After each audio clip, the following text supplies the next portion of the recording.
I'm not sure how long we walked. Time is completely different there in the Arctic.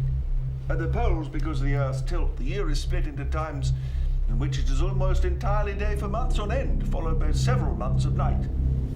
It was so dark there that there was no way of really telling where we were going. Just simply forward. We just kept walking. It was in that incredible darkness that we stumbled into the light.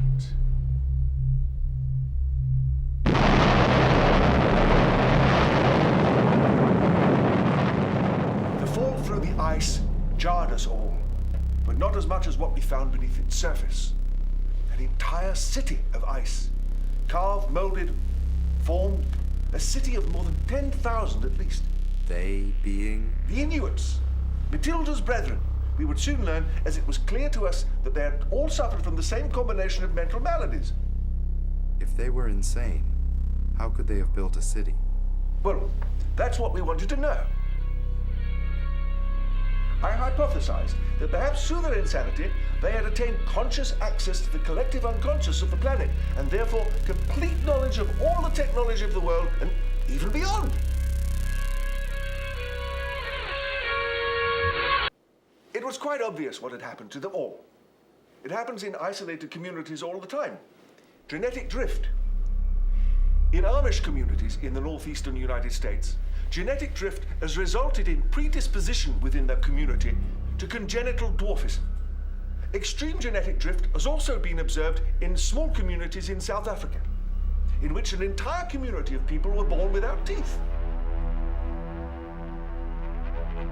When a small community is isolated, its breeding becomes increasingly incestuous, and under these conditions, traits that are usually genetically recessive become the sole and dominant traits within a community.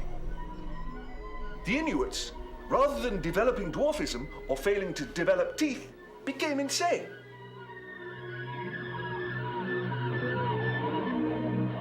Wouldn't someone have noticed an industrial society developing in the Arctic Circle?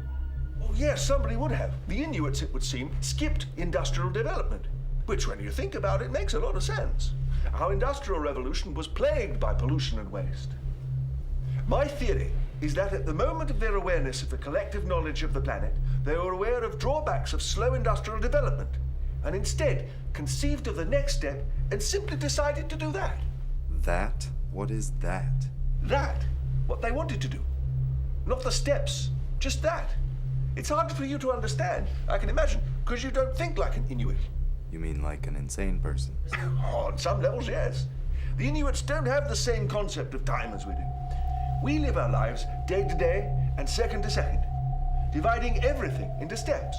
We make tiny advances in science in hopes of reaching some kind of epoch. The Inuits spend half the year in day and the other half in night. They live their lives doing what needs to be done at the time, rather than waiting for the morning or the night. Take this as an example. Before we could conceive of the car, we had to conceive of the wheel. The Inuits, however, conceived of the car first and conceived of the wheel as a part of its construction. They applied this model to their entire civilization.